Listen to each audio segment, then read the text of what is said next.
that, I guess we're going to go on to our next speaker, Dr. Nowak. Before you begin your presentation, would you briefly share a little bit about yourself and your work? All right, we're going to move on to our next presenter, Dr. Nowak. Before you begin your presentation, Dr. Nowak, could you maybe share just a little bit about yourself or the work that you do? So thank you to Illumina for the opportunity to present today, and thank you all for joining me. So I'm Jonathan Nowak. I'm a molecular and gastrointestinal pathologist at the Brigham and Women's Hospital and an assistant professor at Harvard Medical School. The work I'll go over today spans two laboratories that I help lead: the Molecular Pathological Epidemiology Laboratory, run by Shuji Ogino at Brigham and Women's Hospital, and the Wolpe and Nowak Laboratory at the Dana-Farber Cancer Institute. Both of these labs are focused on tissue-based analyses of the in situ tumor microenvironment in colon and pancreatic cancer. So the work that I'll present today involves spatial profiling of gastrointestinal cancers at single-cell resolution. As I mentioned in the intro, our main research focus is colorectal and pancreatic cancer, two tumor types with some of the highest global disease burdens. The tumors we study fall into two major classes. The first class is representative patient cohorts that we've assembled to provide broad landscape surveys and enable hypothesis generation. On the colon cancer side, these include the Nurses' Health Study and Health Professionals Follow-Up Study, which are prospective, decades-long nationwide studies in the US and contain thousands of colon cancer patients, for most of which we have tissue. We also perform correlative science work for clinical trials in both colon and pancreatic cancer to enable biomarker discovery and validation. Some of these trials are also large, such as the Alliance 80702 trial, which studied adjuvant treatment for more than 2,500 colon cancer patients, although most of our trials are 100 patients or less in size. For all of these tumors, we'd like to understand their cellular composition and microenvironment structure. Just some examples of the cell types we're interested in are shown here. Immune cells are a big part, but other cell types are equally important. We've been doing digital image analysis for more than a decade in the NHS and HPFS cohorts. In one of our first studies on T cells, published in 2017, we used 4 single marker IHC studies directed against the markers shown here to evaluate several thousand cores from more than 700 cases in TMA format. At the time, this took nearly a year of semi-automated digital image analysis. However, it led to the identification of strong prognostic associations, as shown here, and directly supported nearly a dozen additional studies. We quickly realized this data was important to collect, but it wasn't easy to do so.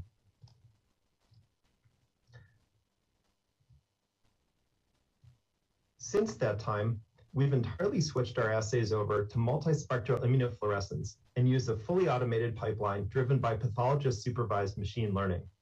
Here are examples of some of the immune cell panels that we built and have run on colorectal and pancreatic cancer. While we maintain a strong interest in immune cells and find these particularly amenable to analysis by multiplex IF, we've designed a similar number of non-immune panels to look at tumor intrinsic markers and signaling pathways.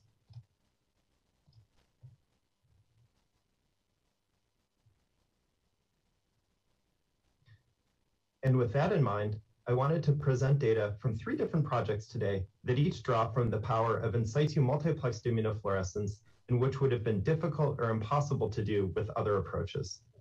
And we'll start with looking at macrophages in colorectal cancer.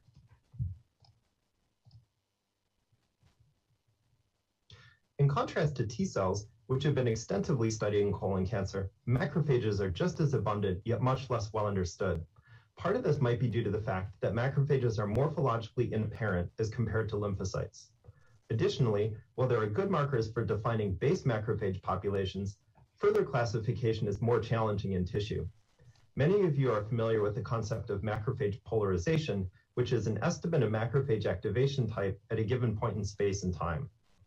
This has traditionally been defined along an M1 to M2 spectrum based upon differential cytokine exposure. M2 macrophages can also be further subdivided. When we started building our macrophage panel, we thought we would be able to mirror what we had done for T cell subsets, where we defined a hierarchy by positive and negative marker cutoffs.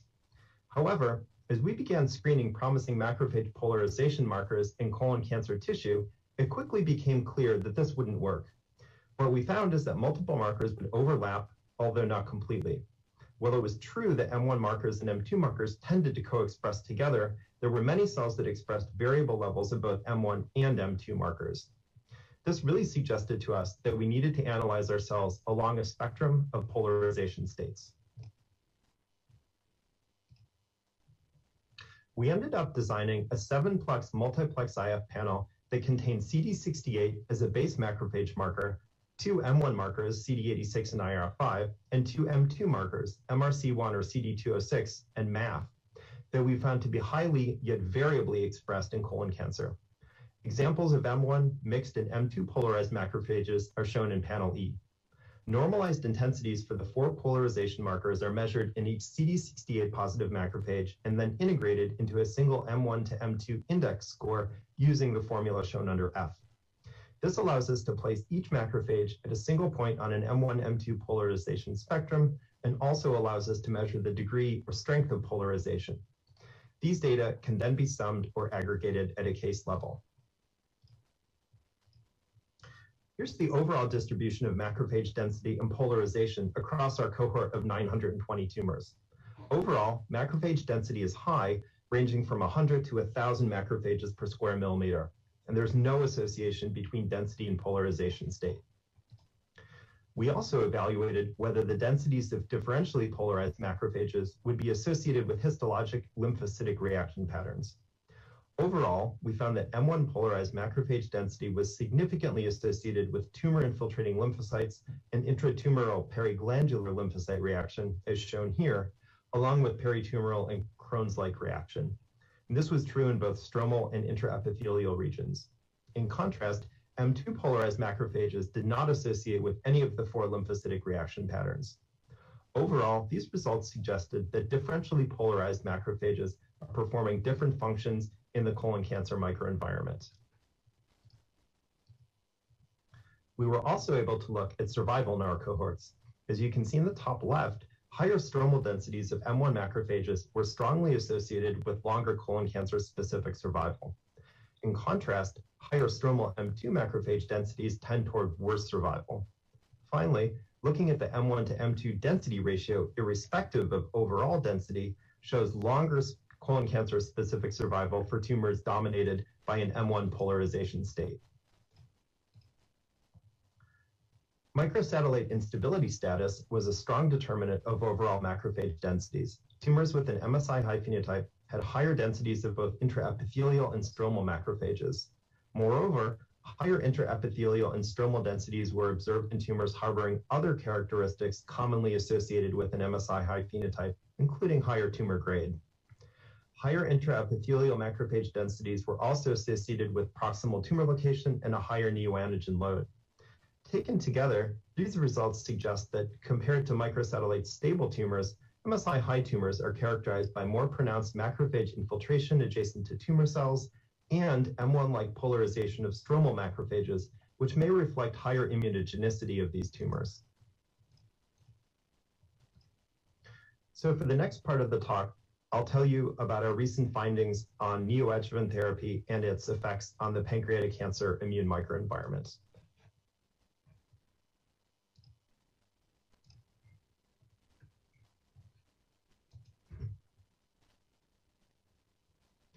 So the tumor microenvironment in pancreatic cancer is characterized by abundant stroma and tumor-promoting immune cell infiltrates. Pancreatic cancer is thus far proved resistant to immunotherapy. However, neoadjuvant chemotherapy is increasingly used prior to surgical resection for patients with localized pancreatic cancer, although its effects on the tumor microenvironment are poorly understood. Although recent studies have investigated a possible influence of neoadjuvant therapy on the microenvironment, they've either focused on a limited number of cell types or really only measured immune cells qualitatively.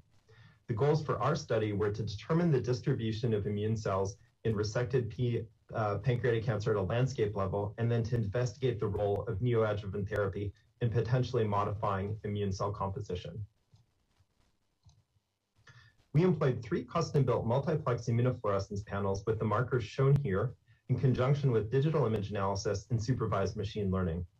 We used these panels to analyze a nearly 300 case cohort of untreated primary resection specimens and a separate cohort of 36 patients that received neoadjuvant therapy, which matched controls. For all of the immune cell analyses we do, we have a defined set of basic metrics that we calculate and analyze. These include densities and ratios between immune cell populations, partitioning of immune cells between tumor intraepithelial and stromal areas, the proximity of immune cells to tumor cells, and intratumor heterogeneity. We also have more sophisticated algorithms that we can apply as needed, but these measures are what we've standardized upon. The top panel in this figure shows an overview of our cases ordered by aggregate immune cell density. Each vertical bar represents one case. As you can see, there is significant heterogeneity in overall immune cell density across cases. The lower tracks show density for individual immune cell subpopulations, including T cells, macrophages, and granulocytes, all of which exhibit significant heterogeneity. Analysis of the cell density data using unsupervised clustering showed that immune cells weren't randomly distributed, but instead fell into 4 categories, including 2 dominated by immunosuppressive granulocytes and either M1 or M2 polarized macrophages, a 3rd group with T cells and M2 macrophages, and a 4th group with a predominance of different T cell populations. None of these groups showed significant association with KRAS, P53, SMAD4, or CDKN2A mutations, which are the main driver genes for pancreatic cancer, or with tumor mutational burden, suggesting that factors beyond genomic status largely determine the pancreatic cancer anti-tumor immune response. When we looked at patient outcomes, we found that tumors in the T cell rich group had significantly longer overall survival as compared to the other groups. Having established the landscape for tumors treated with upfront resection, we next turn to neoadjuvant treated tumors. Unexpectedly, as you can see in the upper left, neoadjuvant therapy was not associated with a change in total immune cell density. Even when we looked at base cell populations, such as CD3, CD14, CD15, or CD68, we did not see significant differences. However, within these populations, we did see significant shifts within subpopulations. This is illustrated here for T cells, where there is a significant increase in CD8 positive T cells post-neoadjuvant therapy, resulting in a reduction in the CD4 to CD8 ratio. Example images are shown in the top right. We also found that neoadjuvant therapy causes an M2 to M1 macrophage polarization shift and reduces immunosuppressive granulocytes.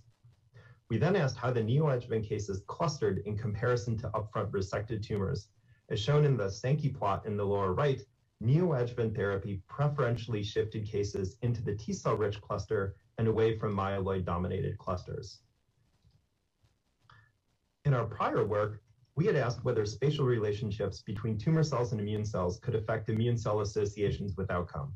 What we found is that M1 polarized macrophages are, on average, located closer to tumor cells than M2 polarized macrophages, as shown in the plot on the left. When we looked at survival, greater proximity of M2 polarized macrophages to tumor cells was associated with shorter survival, as shown on the right. Beyond immune cell density and ratios, these results suggest that immune cell location may also impact function in the immune microenvironment.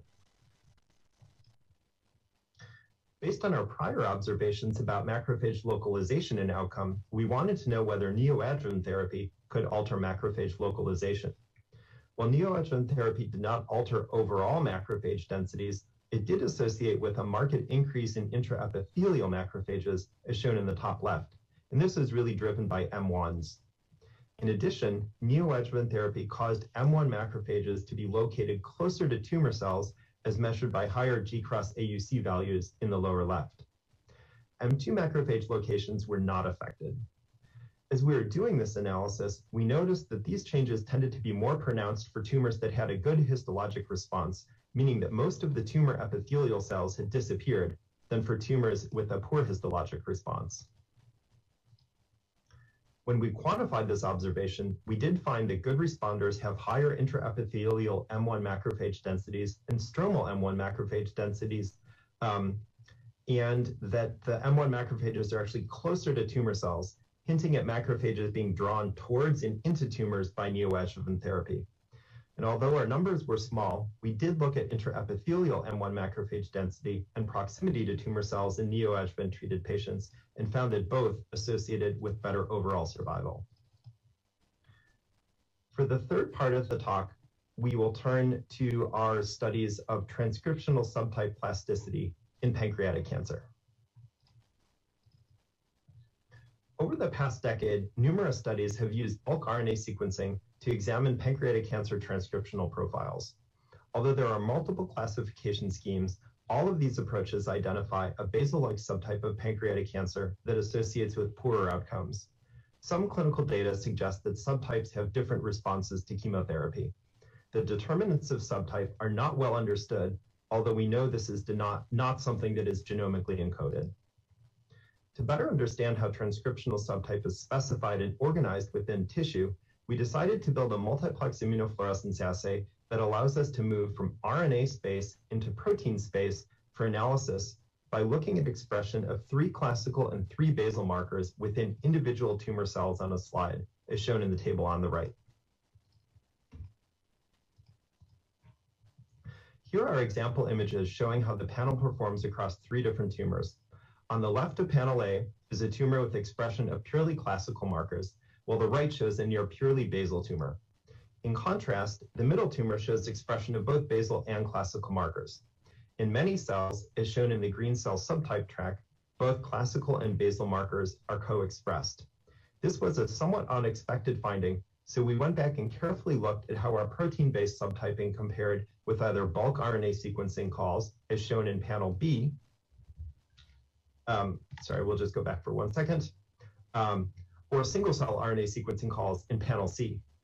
Overall, despite the fact that we look at only 6 markers instead of a 60-gene basal classical signature, protein calls are highly concordant with RNA-based calls. We then applied our assay to our full cohort of 289 resected tumors. Marker expression across nearly 400,000 tumor cells is shown in the upper right. While most cells express some combination of either basal or classical markers, 14% co-express both. When we used these data to assign overall subtype calls to each tumor, we found that, as expected, classical tumors were associated with better overall survival, while basal tumors did worse. Mixed tumors, which harbored both classical and basal cells, ended up in between, although they looked a bit more like basal tumors. To understand how co-expressor cells relate to the mixed tumor phenotype, we looked at the distribution of all marker combinations that we found in co-expressor cells. Some combinations were much more common than others, with just 3 combinations found in more than half of all co-expressor cells. Evaluation of markers in individual cells, as shown in the lower left, confirmed that co-expression looked real and wasn't an artifact of image processing or imperfect cell segmentation. When we looked at the fraction of co-expressor cells within each tumor, we found that co-expressor cells were significantly enriched in mixed tumors, as shown in the purple box plot, as compared to either classical tumors in blue or basal tumors in orange. This result hinted at plasticity or a potential transitional phenotype for these co-expressing cells. To understand what factors might influence subtype plasticity and proportions of classical, basal, and co-expressing cells, we applied our assay to a panel of approximately 70 patient-derived pancreatic cancer organoid cell lines and a separate cohort of metastatic pancreatic cancer biopsies. As shown in the bar plots on the right, metastatic tumors have more basal cells and co-expressor cells than primary tumors. However, when either primary or metastatic tumor is used to derive the organoid lines, there's a significant increase in co-expressor cells and a big drop-off in basal cells when those organoids go into culture. We'll just go back for 1 second. This suggested that tumor subtypes can be influenced by the surrounding microenvironment, which is different in primary versus metastatic tumors and is certainly different in culture. It also suggested that even in culture, where cells are presumably exposed to fairly uniform growth conditions, there are still some intrinsic factors that regulate subtype.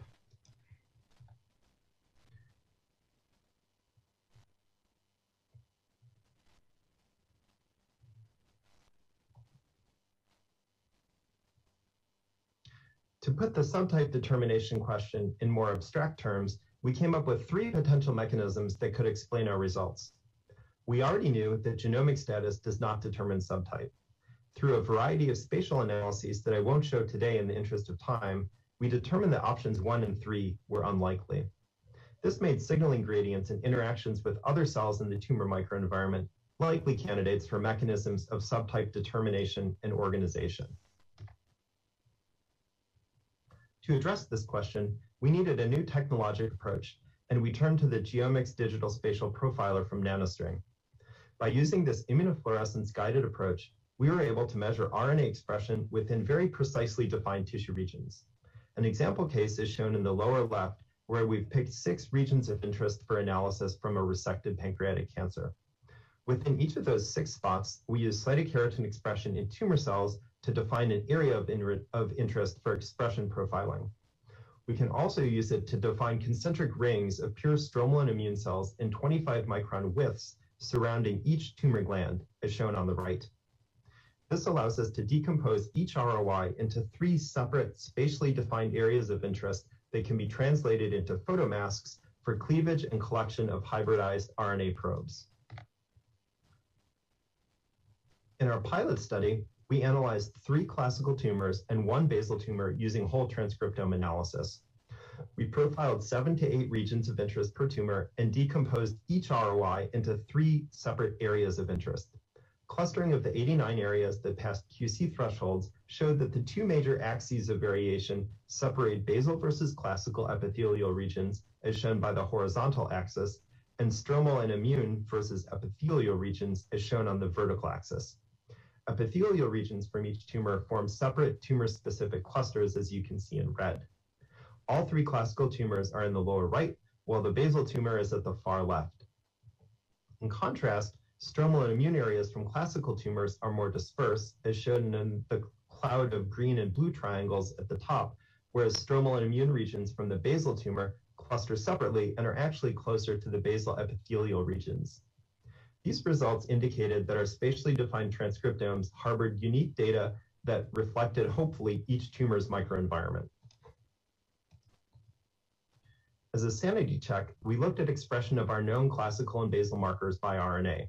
As expected, all classical markers, including GATA6, as shown on the left, were generally higher in classical tumors defined by protein expression, while the opposite was true for basal marker RNA expression, such as that shown for keratin 17 and basal phenotypes by multiplex.